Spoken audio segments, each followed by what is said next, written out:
On démarre donc, Serge, avec une médaille d'or pour la Côte d'Ivoire. Oui, la Côte d'Ivoire en spécial olympique, c'est effectivement une discipline pour les handicapés intellectuels. Eh bien, la Côte d'Ivoire a une dynamique présidente. Doum Alice et la Côte d'Ivoire étaient présentes récemment aux mondiaux de spécial olympique du côté de l'Autriche. Eh bien, dans une discipline peu commune en Côte d'Ivoire qui s'appelle le floorball, genre cricket qu'on joue sur le gazon, eh bien, la Côte d'Ivoire a disposé du Burkina Faso. C'était en Autriche il y a 2 semaines et la Côte d'Ivoire a obtenu la médaille d'or. 4-3. Ça a été la victoire donc en floorball des spécial olympiques des Ivoiriens qui ont obtenu la médaille d'or dans cette discipline. C'était en hommes. En dames, nous avons fini 4e dans cette discipline. Eh bien, nos athlètes sont revenus récemment et étaient reçus en grande pompe à l'aéroport avec, bien entendu, les félicitations du ministre des Sports, Albert François Amicha. Disons que spécial olympique est réservé à des jeunes handicapés mentaux, intellectuels. Et donc, on l'a initié à la pratique du sport et il y a plusieurs compétitions pour ce genre de personnes. Eh bien, la Côte d'Ivoire est sortie médaille d'or en compétition floorball. Ok, on garde ça. Et puis un grand moment orange, blanc, vert pour nos athlètes. Alors, volleyball, donc 2e journée du championnat national. Oui, 2e journée du championnat national, c'était ce week-end. Eh bien, le stade Robert Champoux était le théâtre des opérations de cette 2e journée du championnat national de Côte d'Ivoire volleyball. Eh bien, en dames, l'équipe de D4 a pulvérisé San 3-7-0. C'était samedi 15h30 au Robert Champoux de Marcory. La SEC aussi a donné une leçon de volleyball au Stella Club sur le même score, 3-7-0. Et en hommes, l'équipe de Port-Boué est venue à bout de Beaunois, 3-7-0. Disons que c'était la reprise de la 2e journée de championnat de volleyball en Côte d'Ivoire. Eh bien, les Cadors n'ont pas tremblé. Les favoris l'ont emporté face aux outsiders. Très bien. On passe à présent à la planète foot. Oui, avec la 17e journée du championnat de Côte d'Ivoire qui était en attraction. Eh bien, hier, 2 matchs étaient au programme. À Yamoussoukro, au pied de la basilique, la société Omnisport de l'armée recevait l'équipe du Sporting Club de Guayama. Et dans cette confrontation, eh bien, ce sont les militaires qui se sont imposés 1-0. Au même moment, au Robert Champoux, ici à Abidjan, la SEC Mimosa était en face de l'équipe de San Pedro, le COE Sport. La SEC est leader en classement, suivi du COE. Eh bien, dans ce duel du haut du tableau, c'est la SEC Mimosa de Bansé Aristide qui a eu raison de l'équipe du COE. 1-0, but marqué à la 4e minute. À la 4e minute, un but assez matinal du Congolais, Mpumbu Kalatai à la 4e minute. Et donc la SEC a eu la chance donc, de l'emporter. Et la SEC est solide leader de notre championnat de Côte d'Ivoire avec, bien entendu, 34 points, suivi du COE Sport, malgré sa défaite, qui est toujours en 2e position. On va aller au pas de course en international. Eh bien, le mano à mano continue en Espagne entre le Barça et le Real Madrid. Le Real l'a emporté 3-0 sur Alaves. Eh bien, le Barcelone, sans Messi suspendu, a gagné 4-1.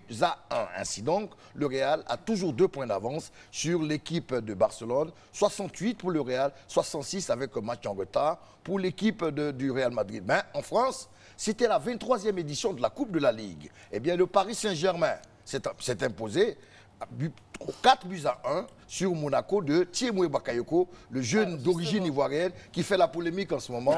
Et Eva a un sujet à ce niveau. Oui, je voulais que vous nous en parliez parce que sur les réseaux sociaux, on voit pas mal de choses, notamment des railleries. Et puis, un certain parallèle qui est fait avec Wilfried Zaha, qui a rejoint donc notre sélection et qui brille en ce moment donc en club. À propos de Wilfried Zaha, il faut dire qu'il a été à la base de la victoire de Crystal Palace sur Chelsea, qui était indéboulonnable depuis 3 mois. Eh bien, Wilfried Zaha, tout feu, tout flamme, buteur et passeur décisif. Eh bien, par rapport à Thiemoué Bakayoko, il faut dire qu'il a été plus ou moins approché par la Fédération ivoirienne pour jouer avec la Côte d'Ivoire. Il avait en principe donné son accord par rapport à cela. Son frère même était venu en Côte d'Ivoire. Eh bien, après la blessure de Paul Pogba, Didier Deschamps appelle Thiemoué Bakayoko et il honore la sélection en disant oui. Et aux grandes dames des Ivoiriens qui lui en veulent et qui trouvaient en lui le successeur de Yaya Touré. Malheureusement, il a opté pour la France et pour lui, ça va de mal en pire, puisque son premier match avec la France, il rentre en 2e mi-temps contre la Roja espagnole. C'est une erreur. Une erreur, ça cause le penalty et ensuite la France est battue 2-0. Alors,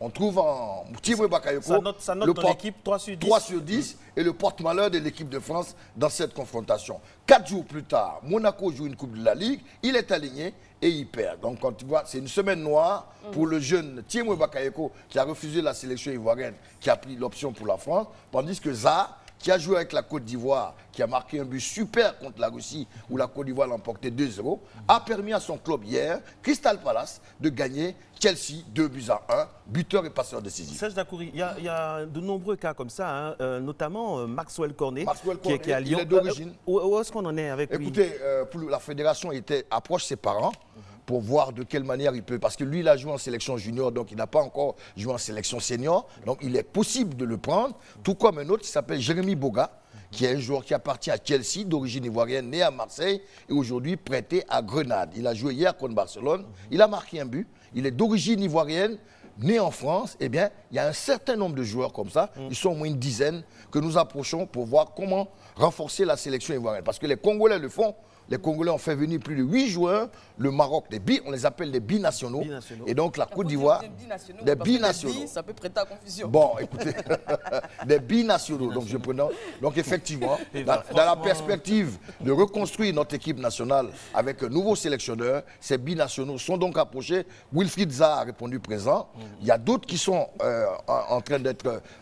deux choses sont en train d'être faites. Et donc on pense renforcer l'équipe avec ces binationaux. Oui, ça c'est des binationaux. Eva, elle est bilingue. Oui, je parle français et baoulé. Français et baoulé. Merci. Merci Serge Dacoury, merci pour toutes ces informations. On rappelle qu'on vous retrouve sur Radio Côte d'Ivoire d'ailleurs. 88.00 dans le cadre de Radio décentralisée. Nous sommes à Yopougon et la mairie nous reçoit avec le programme de la matinale revisité et reformulé. Très bien. Merci beaucoup Serge Très bonne Dacoury. journée. À bientôt. Ok.